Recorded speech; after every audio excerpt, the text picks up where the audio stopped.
Look at her, still playing with her little phone app like a teenager, my sister Olivia sneered across the Thanksgiving dinner table.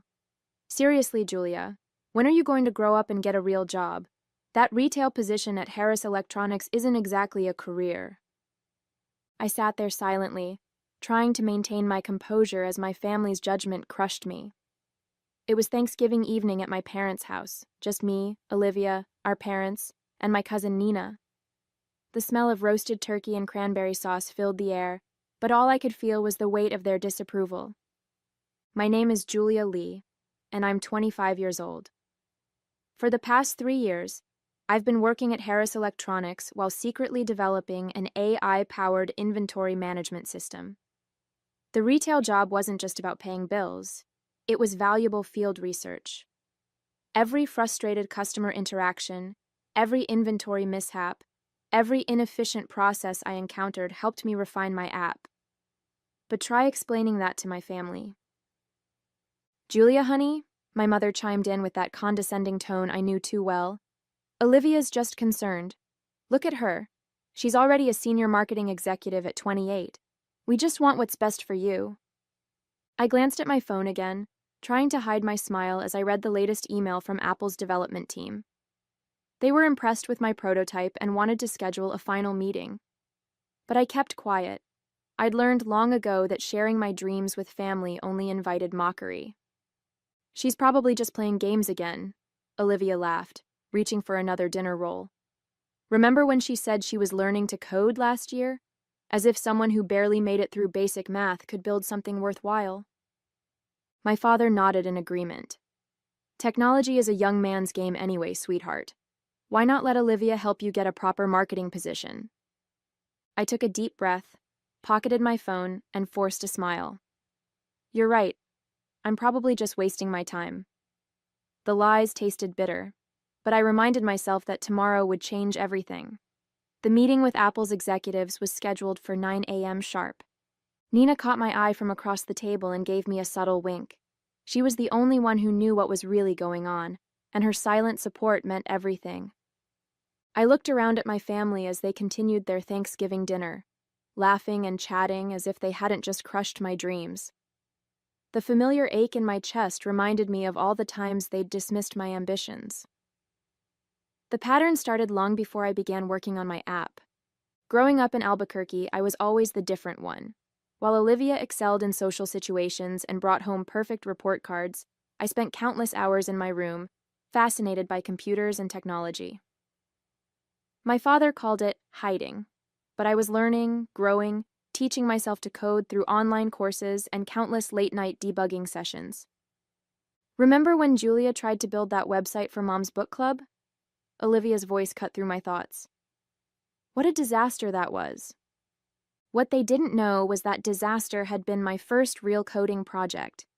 Sure, it was clunky and the design wasn't perfect, but it taught me valuable lessons about user interface and database management, skills I would later use in my app.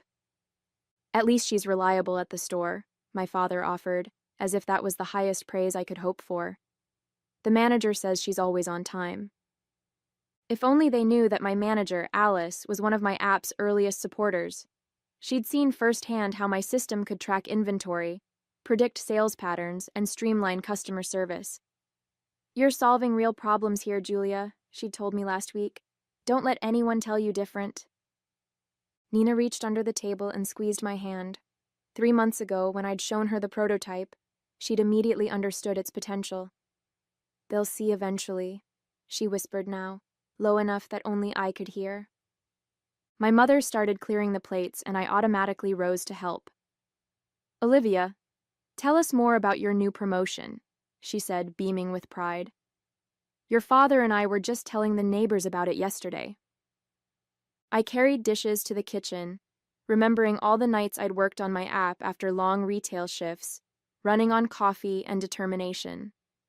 The neighbors might hear about Olivia's promotion, but tomorrow they'd read about my success in the morning news. My phone buzzed again. Another email from Apple's team confirming tomorrow's meeting. I allowed myself a small smile as I rinsed the dishes. Let them think I was just a retail worker with unrealistic dreams. By this time tomorrow, everything would change. After dinner, I retreated to my old bedroom, needing a moment alone. The space remained exactly as I'd left it. My old computer still sat on the desk where I'd written my first lines of code. I could hear my family's voices drifting up from the living room, their laughter punctuated by occasional mentions of my name. I opened my laptop to review the presentation for tomorrow's meeting when a message notification popped up. It was from Nathan, my old classmate who now worked at Harris Electronics' corporate office. What I read made my blood run cold. "Julia, you need to know something. Olivia came by the office last week. She was asking a lot of questions about your app and your work schedule. I thought it was strange, but..." My hands trembled as I scrolled through the rest of his message. Apparently, Olivia had been gathering information about my project, claiming she was worried about her sister's career choices. She'd even tried to access my work computer. A soft knock at the door interrupted my thoughts. It was Nina. "Hey, you okay? You disappeared pretty quickly after dinner." She sat beside me on the bed, concern etched on her face. "Olivia tried to spy on my project." My voice cracked slightly. "She went to my workplace, Nina. Why would she do that?" Nina's expression darkened. "Because she knows. Maybe not the details, but she suspects you're onto something big. I overheard her talking to your mom earlier. She's worried you might embarrass yourself by presenting an amateur app to actual tech companies." The pieces suddenly clicked into place. Olivia's pointed comments at dinner, my parents' increased criticism of my career choices, the constant attempts to push me toward marketing. They weren't just dismissing my dreams, they were actively trying to discourage me from succeeding. "Look at this," Nina said, pulling out her phone. She showed me Olivia's latest Instagram post, a photo from her office with the caption, "Time to help my little sister find her path. Sometimes tough love is the best love. Family first." The condescension in those words made my chest tight. All those nights I'd spent perfecting my code, all the user testing and debugging, they thought they were saving me from myself. My own family saw me as nothing more than a retail worker with delusions of grandeur. "I can't believe I was going to tell them about the Apple meeting tomorrow," I said quietly, closing my laptop. "I was actually going to share my success with them." Nina squeezed my shoulder. "Then don't. Let them find out with everyone else.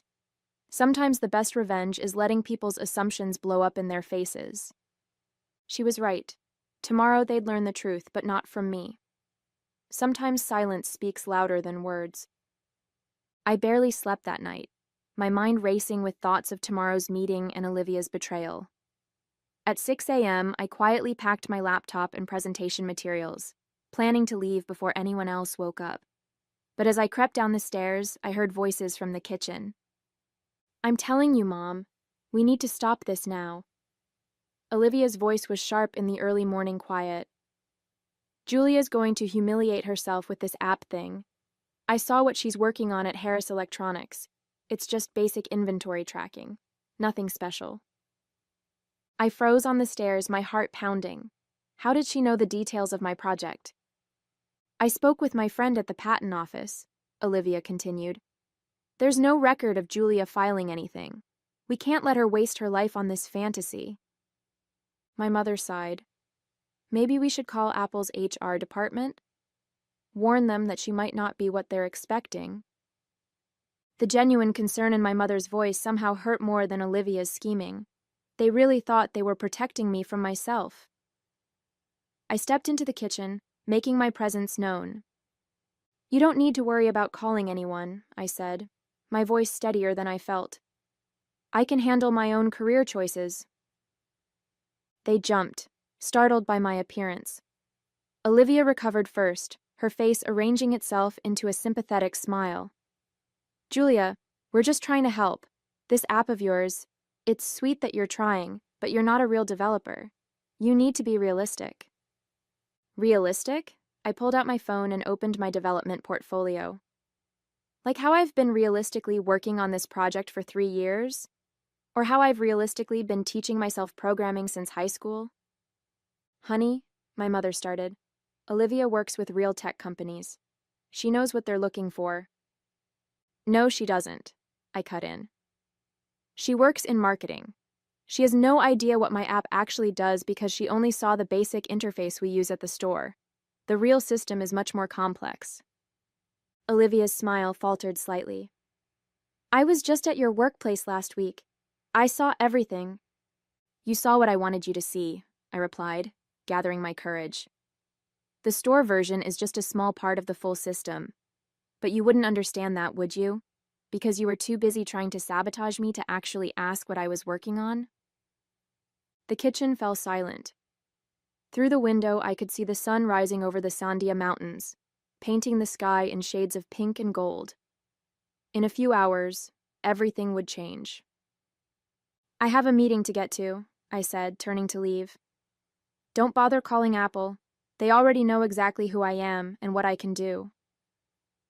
Julia, wait, my mother called after me. We're your family. We just want to protect you from disappointment. I paused at the door, thinking of all the nights I'd spent coding, all the tutorials I'd studied, all the test runs and bug fixes. They had no idea what I was capable of because they'd never bothered to look past their own assumptions. Sometimes, I said quietly, the people who think they're protecting you are actually just protecting their own view of who you should be. With that, I walked out, leaving them standing in the kitchen. The morning air was crisp and cool, filled with possibility. I had a meeting to get to, and I wasn't going to let anyone stand in my way. The Apple headquarters lobby was intimidating, all glass and polished steel. As I waited for my meeting, my phone kept buzzing with messages from my family. I ignored them all except for Nina's. They're freaking out. Olivia's been making calls all morning trying to figure out what's really going on. A sleek elevator carried me to the executive floor, where Alice, my store manager, was waiting. The sight of her familiar face in this unexpected setting made me stop short.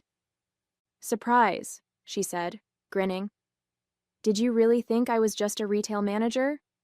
I've been Apple's head of retail innovation for the past year, evaluating new technologies in real-world settings.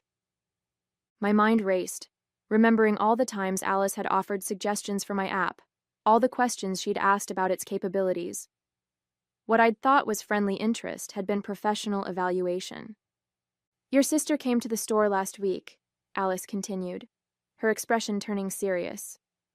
She tried to access your development files, claiming she was your business partner. When that didn't work, she implied you might have stolen the concept from her marketing firm. I felt the blood drain from my face. She what? Don't worry, Alice assured me. We have security footage of her attempts to access your computer. Plus, we've been documenting your development process since I first noticed your prototype 6 months ago. Your sister's claims won't hold up. The meeting room was already full of executives when we entered. I pulled out my laptop, hands steadied despite my racing heart. This was my moment. Good morning, everyone, I began. For the past 3 years, I've been developing an AI-powered inventory system that doesn't just track products. It predicts customer behavior, streamlines supply chains, and adapts to real-time market changes. As I demonstrated the system, I could see their eyes light up with interest. The AI's ability to predict inventory needs based on weather patterns, local events, and social media trends was unlike anything currently on the market.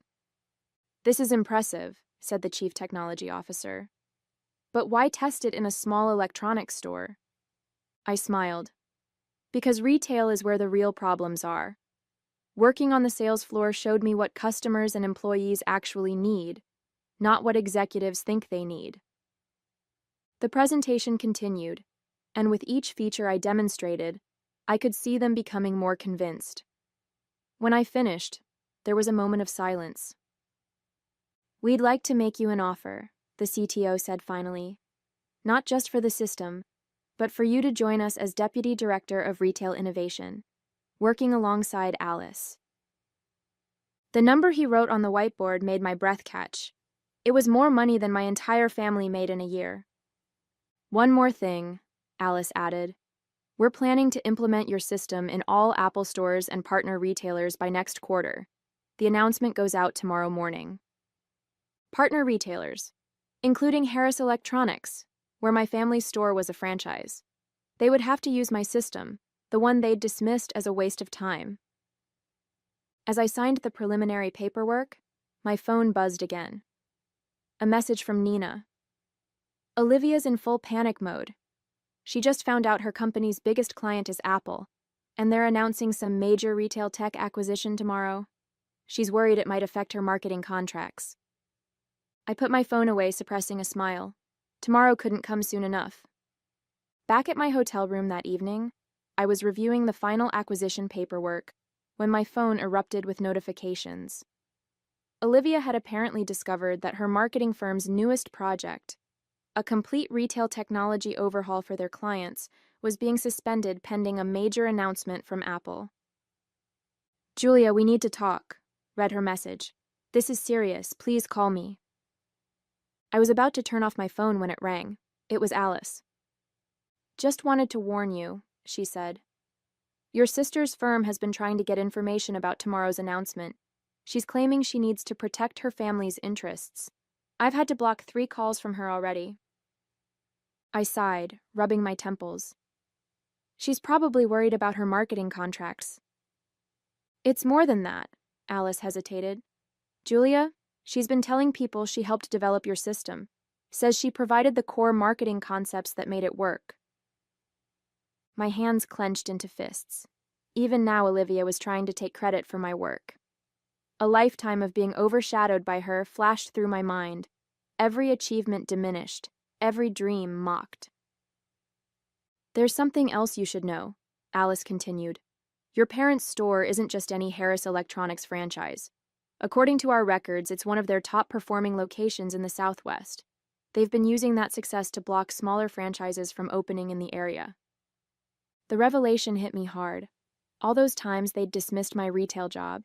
They'd been profiting from the same industry they'd mocked me for working in. My phone buzzed again, a message from my father. Just heard about Apple's announcement tomorrow. Olivia says it might affect our store. What do you know about this? Before I could respond, another message came through, this time from my mother. Honey, please tell Olivia she can help fix whatever problem you've created. She has connections. I felt a familiar pain in my chest, but this time it was accompanied by something else. Determination. For years, they'd used their success to justify undermining mine. Tomorrow, that would end. I called Nina to share the latest developments. Your sister's been calling everyone she knows at Apple, she reported. She's desperate to find out what's happening. And your parents? They're worried sick about their precious store. They should be, I said quietly. My system doesn't just track inventory. It identifies unfair market practices, including how larger franchises sometimes block smaller competitors. Nina was silent for a moment.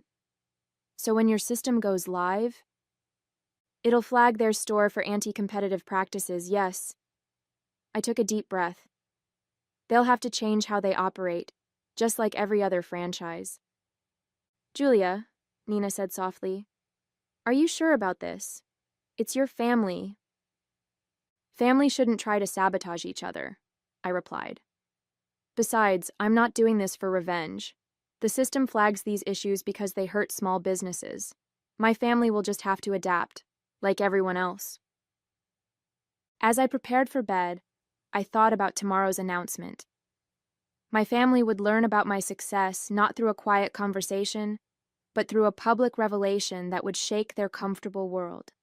Sometimes karma comes in the form of a software update. The morning of the announcement, I sat in Apple's press conference room, watching the live stream of the event on multiple screens. The CEO was describing how the new AI system would revolutionize retail management. I spotted my family's shocked faces among the Harris Electronics franchise owners who were attending virtually. This innovative system, the CEO continued, was developed by our new Deputy Director of Retail Innovation, Julia Lee, who spent 3 years perfecting it while working in retail herself. The camera feed showing the franchise meeting captured my family's reactions perfectly. My mother's coffee cup slipped from her fingers. My father's face drained of color. And Olivia, her expression shifted from confusion to horror as she realized the implications. The CEO went on to explain how the system would ensure fair market practices across all franchises. I watched as my parents exchanged worried glances, no doubt thinking about their territory control tactics that would soon be exposed. My phone lit up with a message from Olivia. "You need to stop this now. Do you have any idea what this will do to Mom and Dad's business? To my marketing contracts?" I left it unanswered. The presentation continued with Alice demonstrating the system's features. "Starting next week, this will be the mandatory management system for all Harris Electronics locations," she announced. "No exceptions." I thought about all the times they'd laughed at my little app, all the times they'd told me to stick to retail. Well, I had stuck to retail, and now retail would stick with them in ways they never expected. In the days following the announcement, my family's carefully constructed world began to crumble. Their Harris Electronics store was flagged for multiple anti-competitive practices, requiring immediate changes to their operation model. Olivia's marketing firm lost several major contracts, as her clients switched to agencies with experience in the new retail management system. I received a lengthy email from my mother, full of mixed emotions: guilt over dismissing my abilities, fear about their business future, and a desperate plea for help. Dad called twice, leaving voicemails that shifted from angry accusations to humble apologies. Olivia, predictably, tried a different approach. She showed up at Apple's offices, claiming she had critical insights about the system's development. Security footage showed her being politely but firmly escorted out after Alice revealed the documented evidence of her previous attempts to sabotage my work. Nina visited me in my new office, now with a stunning view of downtown Albuquerque. "How does it feel?" she asked, gesturing to my nameplate. "Julia Lee, Deputy Director of Retail Innovation."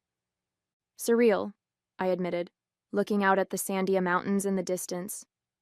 "But right." My phone buzzed with another message from my parents, asking if we could meet to discuss helping them transition to the new system. I placed the phone face down on my desk, focusing instead on the future ahead of me.